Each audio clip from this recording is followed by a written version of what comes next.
کی حاضره کی غایب، رایانه و سرسره، بولینگ چه کیفی داره، ماشین سواری بالا، چرخ و فلک اون بالا، از کوپالو نیفتی، نگو که به من نگفتی. سرزمین عجایب، مشهد مقدس، مجتمع تجاری الماس شهر.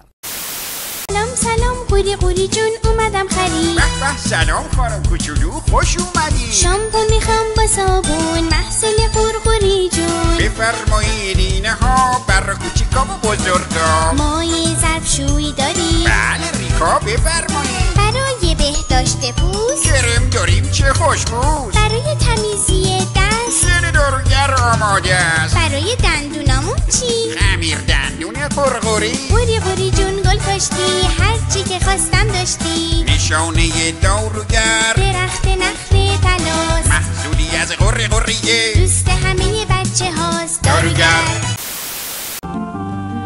مو که نباید کم بشه اگر که خوب شسته بشه. مو که نباید کم بشه اگر که خوب شسته بشه. گل گل گل گل از همه رنگ، سر تو با چی میشوری؟ با شامپو گل رنگ.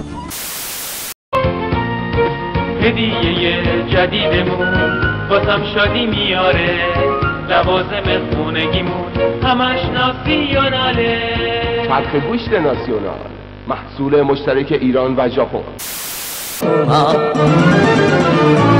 سلام بابا برق جون، ما را تو کردی حیفون. قرار بودش که روزی از تولید انرژی تا انتقال نیرو و مصرفش همه جا توضیح بدی، بدونی قدر برق و بدونی